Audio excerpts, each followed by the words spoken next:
பீமா, அண்ணாச்சி உன் அம்மாவை தூக்கிட்டு போயிட்டாரு. என்னது அம்மாவியா? எதுக்குடா? எதுக்காக எங்க அம்மாவை இங்க தூக்கிட்டு வந்தீங்க? அவங்க மேல கை வைக்க உங்களுக்கு எவ்வளவு தைரியம்? உன் குடும்பம் வாங்கின கடனுக்கு அந்த அம்மா இங்க வேலை செஞ்சுதான் ஆகணும். நான் அடைக்கிறேன். இப்பவே என் அம்மாவை வெளியே விடுங்க, இல்லன்னா நடக்கிறதே வேற.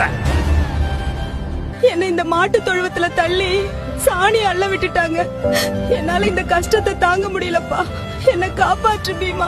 இப்போதைக்கு இவ்வளவு பெரிய தொகைய காளையா கிட்ட தான் கேட்க முடியும். அவன் கண்டிப்பா உதவி செய்வான். கலையா, வேற வழியே இல்லாம கேக்குறேன். அம்மாவை அண்ணாச்சிட்ட இருந்து மீட்க எனக்கு கொஞ்சம் பணம் கொடுத்து உதவ முடியுமா? நானே காசு இல்லாம இந்த ஜிம்ல இருக்க தம்பல்ஸ் வித்து தான் சாப்பிட்டுக்கிட்டு இருக்கேன். என்னடா சொல்ற? உனக்கே இந்த நிலைமையா? நானே இதுக்கு பரவாயில்லடா. அம்மாவை அந்த அண்ணாச்சி கிட்ட இருந்து மீட்கவே முடியாது போல இருக்கே.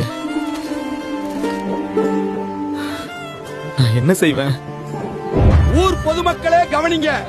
நம்ம ஊர் மாரியம்மன் கோவில் திருவிழாவை முன்னிட்டு பிரமாண்டமான மல்யுத்த போட்டி நடக்குது. இந்த போட்டியில ஜெயிக்கிற வீரனுக்கு அண்ணாச்சி கையால் 50,000 ரூபாய் பரிசு தொகை வழங்கப்படும். தைரியம் உள்ள காளைகள் களத்துக்கு வரலாம்.